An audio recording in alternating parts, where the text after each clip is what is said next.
बच्चों, आज हम पढ़ेंगे क्लास 8 सामाजिक अध्ययन के अंतर्गत हमारे अतीत विषय का तीसरा चैप्टर ग्रामीण क्षेत्र पर शासन चलाना। हम आपको बताएंगे इस पाठ से संबंधित प्रश्नों के उत्तर। तो चलिए शुरू करते हैं। आप ध्यान दें, सबसे पहले आपको पाठ के अंत में यहाँ पर देखने को मिलेगा, फिर से याद करें। और इसमें पहला प्रश्न है आपका, निम्नलिखित के जोड़े बनाएं। और किसके जोड़े बनाएंगे बच्चों? आप बनाएंगे इनके जोड़े। आप देख रहे हैं यहाँ पर प्रश्न में सबसे पहले क्या लिखा है? रैयत, फिर महाल, फिर निज, फिर रैयती। और यहाँ पर देख सकते हैं आप ग्राम समूह, किसान, रैयतों की ज़मीन पर खेती और बागान मालिकों की अपनी ज़मीन पर खेती। इसका उत्तर क्या लिखेंगे आप? इनको सुमेल करेंगे आप, इन्हें मिलाएंगे आपस में।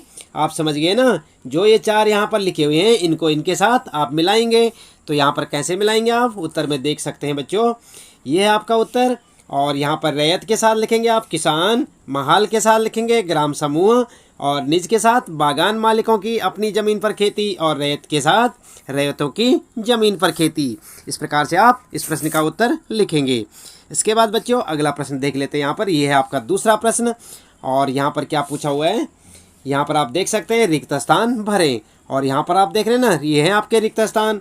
कै वाले में लिखा है यूरोप में बोर्ड उत्पादकों को, और फिर यहाँ पर आप भरेंगे कुछ से अपनी आमदनी में गिरावट का खतरा दिखाई देता था। उत्तर में क्या लिखेंगे आप? वहाँ पर क्या भरेंगे? नील। उत्तर लिखेंगे नील, यहाँ पर लिखेंगे आप नील।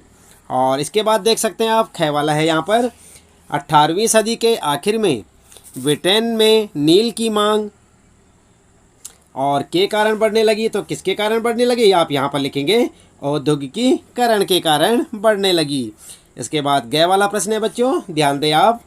यह है गै वाला, यहाँ पर आपके लिए लिखने के लिए लिखा है कि खोज से नील की अंतर्राष्ट्रीय मांग पर बुरा असर पड़ा। उत्तर में लिखेंगे कृत्रिम रंग। क्या लिखेंगे आप? कृत्रिम रंग। इसके बाद बच्चों अगला है यहाँ पर घ वाला प्रश्न है, चंपारण आंदोलन। और यहाँ पर आप जो है खाली जगह पे भरेंगे के खिलाफ था। किसके खिलाफ था? नील बागान मालिकों के खिलाफ। ये लिखेंगे आप उत्तर में। तो इस प्रकार से आपने देखा बच्चों, ये है आपका दूसरा प्रश्न। और इस प्रकार से आप इनके बीच बीच में जैसे आप यहाँ पर उत्तर देख रहे हैं इसे भरेंगे। इसके बाद बच्चों देख लेते हैं यहाँ पर तीसरा प्रश्न। और यहाँ पर क्या पूछा गया है, आइए विचार करें। आप देख सकते हैं यहाँ पर तीसरा प्रश्न है, अस्थायी बंदोबस्त के मुख्य पहलुओं का वर्णन कीजिए। और क्या वर्णन करेंगे आप? उत्तर लिखेंगे स्थायी बंदोबस्त लॉर्ड कॉर्नवालिस ने 1793 ईस्वी में स्थापित अस्थायी बंदोबस्त लागू किया। क्या लिखेंगे उत्तर में? अस्थायी बंदोबस्त लॉर्ड कॉर्नवालिस ने 1793 में स्थायी बंदोबस्त लागू किया।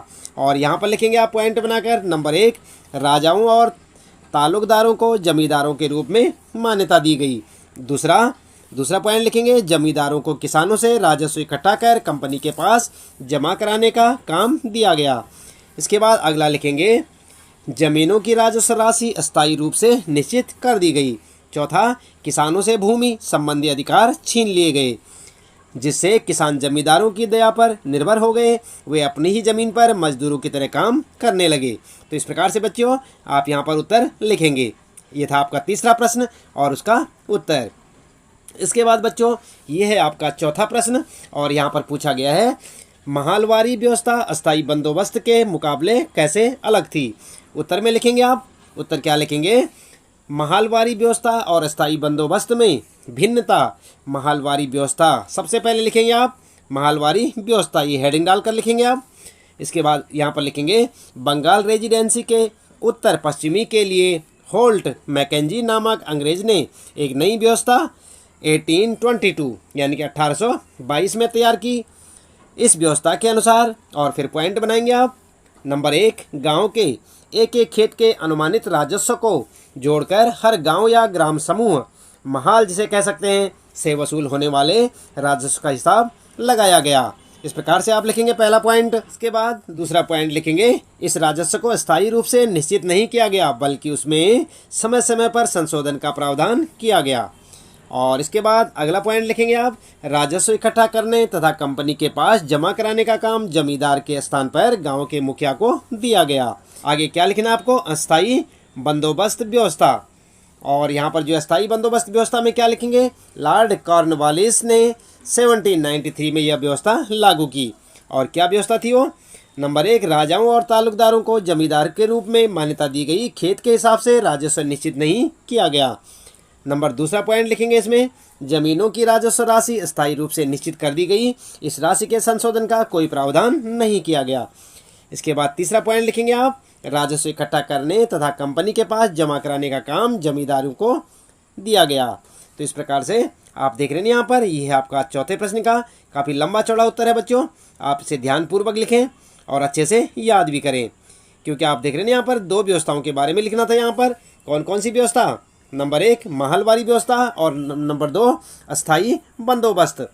तो यहाँ पर महलवारी के बारे में लिखा हुआ है, जो कि आप देख सकते हैं अलग अलग पॉइंटों में यहाँ पर आप लिख सकते हैं। उसके बाद अस्थाई बंदोबस्त व्यवस्था किस प्रकार थी, उसके अलग पॉइंट आप यहाँ पर से लिख सकते हैं। इसके बाद बच्चों बात करते हैं 5वें प्रश्न की, राजस्व निर्धारण की नई मुनरो व्यवस्था के कारण पैदा हुई 2 समस्याएं बताइए। उत्तर में लिखेंगे मुनरो व्यवस्था के कारण पैदा समस्याएं, और नंबर 1 लिखेंगे, जमीन से होने वाली आय को बढ़ाने के चक्कर में राजस्व अधिकारियों ने बहुत ज़्यादा राजस्व तय कर दिया, किसान राजस्व नहीं चुका पा रहे तथा गांव छोड़कर भाग रहे थे। दूसरा लिखेंगे आप, मुनरो व्यवस्था से अफसरों को उम्मीद थी कि यह नई व्यवस्था किसानों को संपन्न उद्यमशील किसान बना देगी, लेकिन ऐसा नहीं हुआ। तो इस प्रकार से आप देख रहे हैं यहाँ पर, यह है मुनरो व्यवस्था के जो समस्या थी उसके कारण।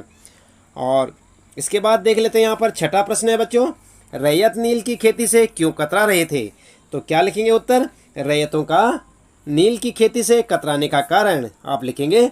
और नंबर 1 लिखेंगे, यहाँ पर जो है ध्यान दें आप, नंबर 1 पॉइंट लिखेंगे आप, किसानों को नील की खेती करने के लिए अग्रिम ऋण दिया जाता था, परंतु फसल कटने पर कम कीमत पर फसल बेचने को मजबूर किया जाता था, जिससे वे अपना ऋण नहीं चुका पाते थे और कभी न खत्म होने वाले कर्ज के चक्कर में फंसे रह जाते थे।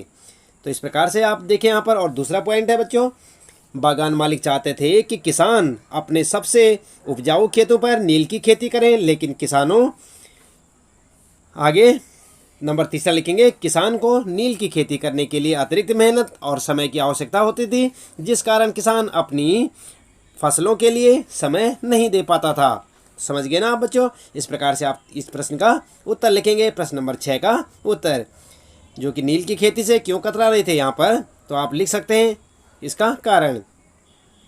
अगला है बच्चों 7वां प्रश्न, और इसमें पूछा गया है, किन परिस्थितियों में बंगाल में नील का उत्पादन धराशायी हो गया। उत्तर लिखेंगे, बंगाल में नील के उत्पादन के धराशायी होने की परिस्थितियां। और क्या परिस्थितियां थी बच्चों, नंबर 1 लिखेंगे आप, मार्च 1859 यानी कि 1859 में बंगाल के हजारों रैयतों ने नील की खेती करने से मना कर दिया।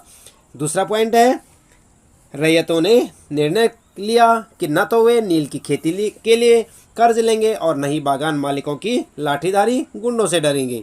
इस प्रकार से आप इसका उत्तर लिख सकते हैं। इसके बाद साथ साथ लिखेंगे आप तीसरा पॉइंट, कंपनी द्वारा किसानों को शांत करने और विस्फोटक स्थितियों को नियंत्रण करने की कोशिश को किसानों ने अपने विद्रोह का समर्थन माना। अगला पॉइंट यहाँ पर लिख सकते हैं आप। चौथा, नील उत्पादन व्यवस्था की जांच करने के लिए बनाए गए नील आयोग ने भी बागान मालिकों को जोर जबरदस्ती करने का दोषी माना, और आयोग ने किसानों को सलाह दी वे वर्तमान अनुबंधों को पूरा करें और आगे से चाहें तो नील की खेती को बंद कर सकते हैं।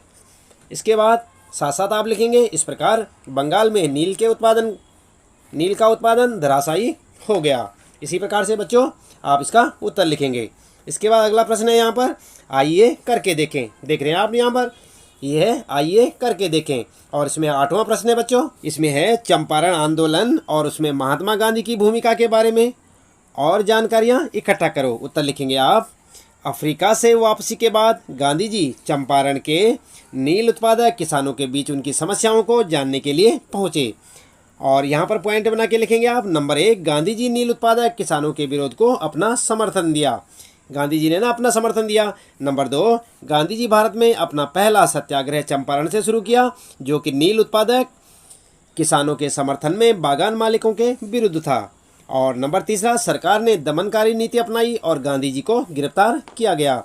चौथा पॉइंट लिखेंगे, अंत में सरकार को झुकना पड़ा और नील उत्पादक किसानों की जीत हुई तथा गांधी जी के सत्याग्रह का प्रयोग सफल रहा। समझ गए ना बच्चों आप। इस प्रकार से लिखेंगे आप इस 8वें प्रश्न का उत्तर। यह है आपका 8वां प्रश्न और उसका उत्तर। इसके बाद यहाँ पर आप ध्यान दें, यह है आपका 9वां प्रश्न। भारत के शुरुआती चाय या कॉफ़ी बागानों का इतिहास देखें। ध्यान दें कि इन बागानों में काम करने वाले मजदूरों और नील के बागानों में काम करने वाले मजदूरों के जीवन में क्या समानताएं और क्या फ़र्क थे। तो उत्तर आप लिख सकते हैं। यहाँ पर उत्तर लिखेंगे आप, चाय या कॉफ़ी बागानों तथा नील बागानों के मजदूरों के जीवन में समानताएं व अंतर।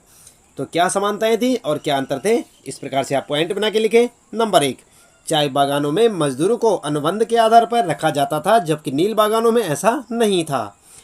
दूसरा अंतर था बच्चों, चाय या कॉफ़ी बागानों में पूरे वर्ष काम होता था, जबकि नील बागानों में फसल कटाई या बुआई के समय अधिक काम होता था। नंबर 3, चाय या कॉफ़ी बागानों से मजदूर अनुबंध की अवधि के दौरान बागानों से बाहर नहीं जा सकते थे, जबकि नील बागानों में ऐसा नहीं होता था।